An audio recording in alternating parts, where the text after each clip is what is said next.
कागदावरचा इतिहास कुणीही पुसू शकतं, पण तलवारीच्या पात्यावर रक्ताने लिहिलेला इतिहास तो कधीच पुसला जात नाही. आज आपण फक्त एखादी जुनी गोष्ट ऐकणार नाही आहोत, तर थेट रक्तात भिडणाऱ्या बंडाची गाथा उलगडणार आहोत. आणि ती सांगायला मी स्वतः आज इथे उभा आहे. मी उमाजी नाईक. 1857चं स्वातंत्र्य समर्थक तुम्हाला माहीत असेलच, पण त्याआधीच या महाराष्ट्राच्या मातीत जो पहिला मोठा सशस्त्र संघर्ष उभा राहिला ना, त्याची ही धगधगती कहाणी आहे. एका सामान्य माणसाने त्या बलाढ्य ब्रिटिश साम्राज्याला कसं सळोकीपळो करून सोडलं होतं याचा हा जिवंत पुरावा आहे. लक्षात ठेवा, हा केवळ इतिहास नाही, हा माझा आणि माझ्या या लाल मातीचा स्वाभिमान आहे. दिसेल त्या इंग्रजाला थेट उडवा, सरकारला एक दिडकीही महसूल म्हणून देऊ नका आणि कंपनीच्या शिपायांनी ब्रिटिशांचे हुकूम अजिबात पाळू नयेत. हा माझा थेट आदेश होता. होय, माझाच. जेव्हा एखादी जुलमी राजवट रयतेच्या श्वासावरही कर लादायला बघते ना, तेव्हा असाच एल्गार पुकारावा लागतो. माझ्या या एका घोषणेने परकीय सत्तेचे धाबे दणाणले होते. हे फक्त हवेतले शब्द नव्हते, तर माझ्या मातृभूमीला गुलामगिरीच्या साखळदंडातून मुक्त करण्यासाठी दिलेली ती एक रणगर्जना होती. आता तुम्ही विचार कराल, हा एवढा मोठा विद्रोह सुरू कुठून झाला? तर माझी पाळेमुळे या मातीत खूप खोलवर रुजलेली आहेत. माझा जन्म 1791 साली पुरंदर तालुक्यातल्या भिवरी गावात झाला. सदाशिव आठवले यांनी माझ्याबद्दल लिहून ठेवलंय. माझी उंची साधारण 162 सेंटीमीटर होती, डोळे मोठे आणि वर्ण लालसर होता. आमचं पारंपरिक कामच मुळी पुरंदर किल्ल्याचा बंदोबस्त ठेवणे हो होतं. ज्या मातीत साक्षात छत्रपती शिवाजी महाराजांच्या पावलांचे ठसे उमटलेत, त्याच महाराजांना मी माझा आदर्श मानलं आणि स्वराज्यासाठी लढण्याची तीच आग माझ्याही नसानसात भिनली. पण सुरुवात तशी सोपी नव्हती.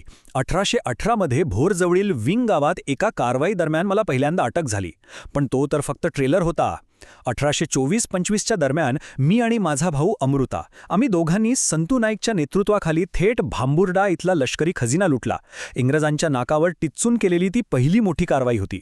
मग 1825मध्ये संतू नाईकच्या मृत्यूनंतर या पूर्ण उठावाची धुरा माझ्या खांद्यावर आली आणि मी या बंडाचा मुख्य नेता बनलो. 100 रुपये. हो, फक्त 100 रुपये. इंग्रजांनी माझ्या डोक्यावर ठेवलेली ही पहिली किंमत. हे ऐकून आजही मला हसू येतं. त्यांना वाटलं की 100 रुपयांच्या बक्षिसाच्या आशेने कोणीतरी मला सहज पकडून देईल. पण त्या मूर्खांना हे माहीत नव्हतं की माझ्या लोकांची निष्ठा पैशांनी विकत घेता येत नाही.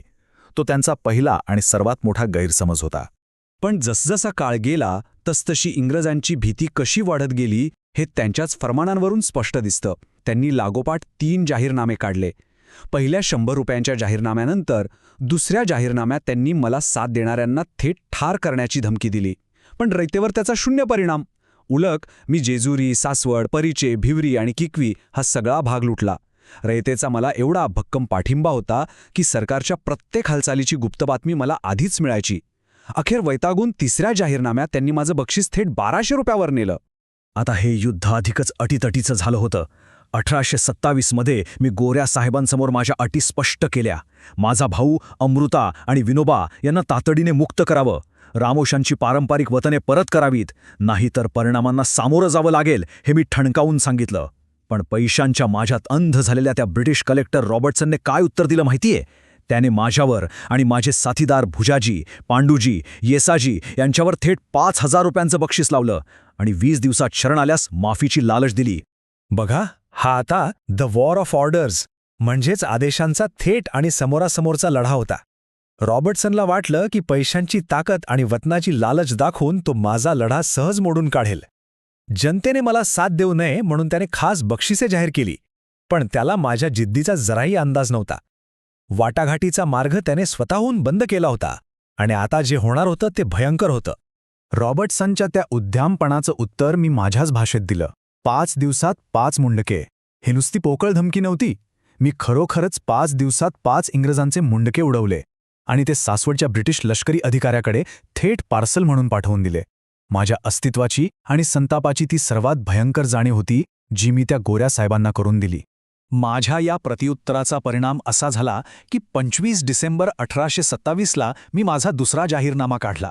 ठाणे आणि रत्नागिरीतल्या पाटील आणि मामलेदारांनी सरकार दरबारी अजिबात महसूल जमा करू नये असा सक्त आदेश मी दिला आणि धमकी दिली की माझी माणसं येतील तेव्हा पैसा तयार ठेवा, नाहीतर परिणामाला सामोरे जा. याचा प्रभाव एवढा प्रचंड होता ना की भोर संस्थांमधल्या 13 गावांनी चक्क मला महसूल द्यायला सुरुवात केली. आणि विशेष म्हणजे कोल्हापूरचे छत्रपती आणि आंग्रे यांच्यासारख्या मोठ्या सत्ताधीशांशी माझे थेट संबंध निर्माण झाले. जेव्हा इंग्रजांना समोरासमोरच्या युद्धात यश आलं नाही तेव्हा त्यांनी अत्यंत नीच डाव खेळला. त्यांनी माझी बायको, 2 मुलं आणि एका मुलीला पकडून कैद केलं. कुटुंबावर आलेल्या या संकटामुळे मला सरकारला शरण जावं लागलं. इंग्रजांनी मला पुणे आणि सातारा भागात शांतता टिकवण्याची जबाबदारी देऊन एक सरकारी नोकरीची ऑफर दिली. पण मीही काही कच्च्या गुरुजा चेला नव्हतो. शांततेच्या नावाखाली मी नातेपुते आणि खटाव भागात अत्यंत गुप्तपणे माझं स्वतःचं सैन्य जमवणं सुरू केलं. इंग्रजांनी माझ्या कुटुंबाला ओलीस ठेवून जो डाव खेळला होता ना, त्याला मी माझ्याच पद्धतीने चेकमेट करत होतो. पण जसजसा इंग्रजांना या गुप्त सैन्य उभारणीचा सुगावा लागला, त्यांनी मला लगेच पुन्हा कैद केलं. तरीही मी त्यांच्या कैदेतून अत्यंत शिताफीने निसटलो. सरकारी नोकरीची ही खेळी म्हणजे ब्रिटिशांच्या जाळ्यात त्यांना अडकवण्याचा माझा एक मोठा प्रयत्न होता. आता वेळ आली होती ती अंतिम लढाईची.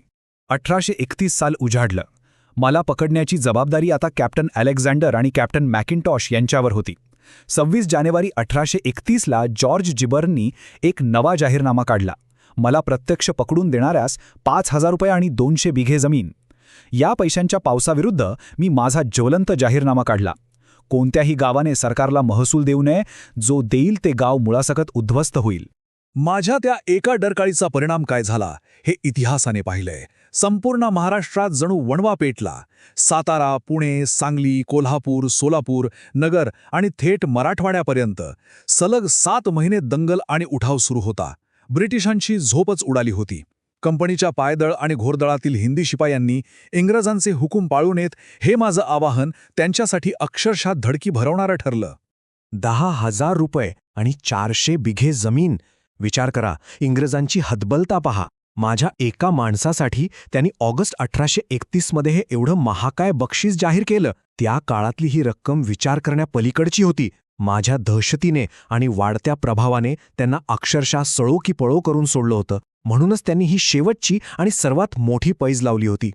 पण युद्धात जो घाव शत्रूच्या तलवारीने होत नाही ना, तो स्वतःच्या माणसांच्या खंजिराने होतो. काळू नाईक, नाना चव्हाण आणि बापूसिंग परदेशी ही नावे इतिहासाच्या पानांवर लागलेला कलंक आहेत. हे माझेच लोक होते. पण त्या 10,000 रुपयांच्या आणि जमिनीच्या लालचेने त्यांना अंधाळ केलं. मोठ्या रकमेच्या आशेने काळू नाईक आणि नाना चव्हाण यांनी मला पकडण्याची जबाबदारी घेतली आणि बापूसिंग परदेशी यानेही त्यांना मदत केली. तो विश्वासघात आजही माझ्या आत्म्याला जाळतो. 15 डिसेंबर 1831 हा तो काळाकुट्ट दिवस.